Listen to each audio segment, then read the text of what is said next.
Introduction. What I'm doing here is I've written the book and I want to read some chapters to give you an idea, but I'm not going to read all chapters, of course. And now herein I propose to write a book as something of an ostensibly not formally educated person per se, although a self-avowed autodidact of sorts who at any rate purports to embody and or epitomize the quintessence of a fabled Americana ethos, perhaps more so than any other of my countrymen. At least that is my thesis I hope to adequately expound upon, to wit, that I myself may just in fact, among a plethora of other things, be the ipso facto veritable expression of the consummate American English idiom par excellence, vis-a-vis any such other presumed worthy contestants. Accordingly, then, I say to commence this inherently dialectical trust with a sense of intrinsic duty incumbent upon one of such proposed grand stature. Indeed, the idea of sacrosanct individualism, germane to the country's founding ideals,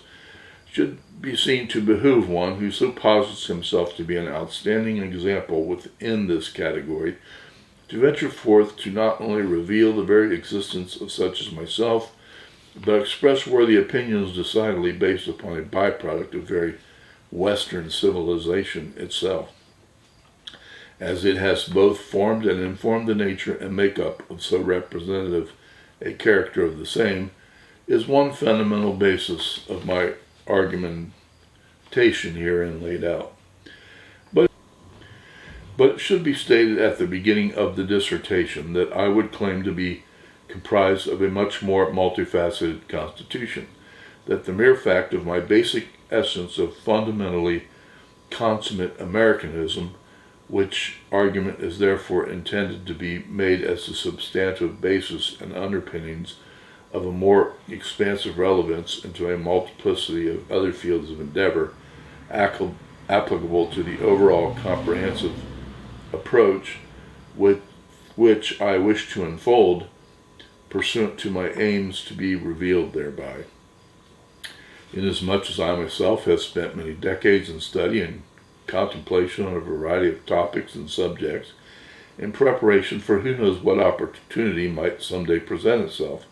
yet having dabbled in this or that venture, vocation, or avocation, not finding the proper avenue or milieu which to fully realize or apply myself to either the modicum of success I would hope to achieve thereby, or degree of usefulness in a larger context, I have had to make adjustments per calculating evaluations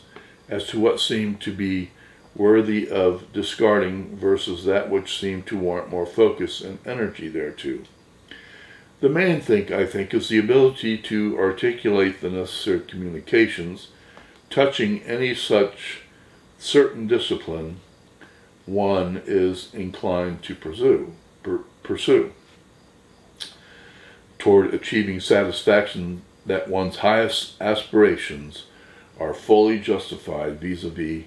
maximizing use of one's latent capabilities and talents so as to express one's optimum level of potentiality. One of the main conundrums of being so possessed of a substantial acquisition of knowledge, although without portfolio as it were,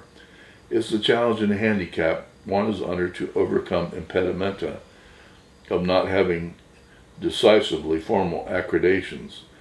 wherein others are at a loss to appreciate or rightly judge one's credentials, not readily seeing the ostensible value of what one might present in his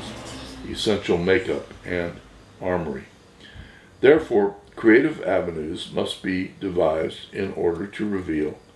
the composition of the individual,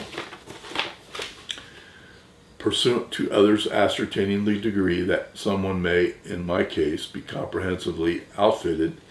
for a certain task as such. Indeed, it has been my tack for years to effectively present the case before the public mind in the widest form of propagation possible by way of proffering more detailed information as to my personal resume and extant job portfolio so as to elicit a hopeful response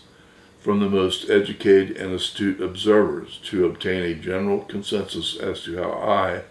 and my abilities might be most productively utilized and applied in society and the world at large for the greatest good.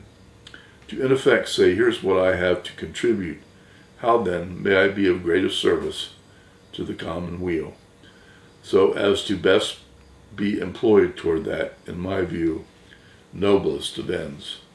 Forsooth, it must be said that due to the lack of apparency as to my makeup along these lines, coupled with a mass of people lacking in the more critical faculties of discernment, or just plain lacking sense, I have been made to learn and experience many things by the school of hard knocks, by such often pretentious or officious ilk rashly making severe errors in judgment, and errantly and erroneously assigning me to some category or other having no relevance to or bearing on reality. This aspect of presumptive ignorance, especially prevalent in American society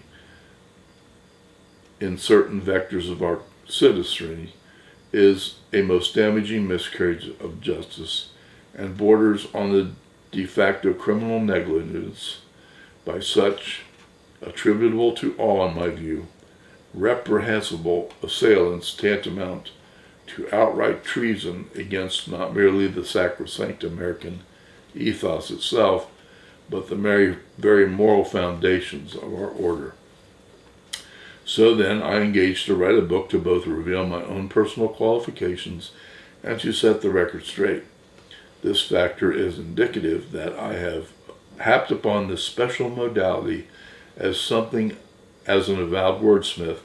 as the determined sine qua non to articulating my message per the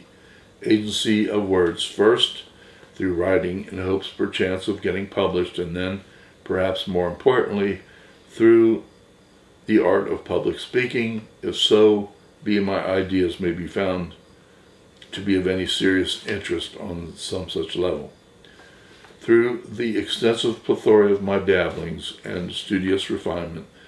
this is now the MO I have arrived at to entertaining as the decidedly proper concentration of my energies toward a much needed revelatory thrust, elucidating my portfolio before the cognizance of the most prospective interested parties extant, whosoever and whomsoever they might be.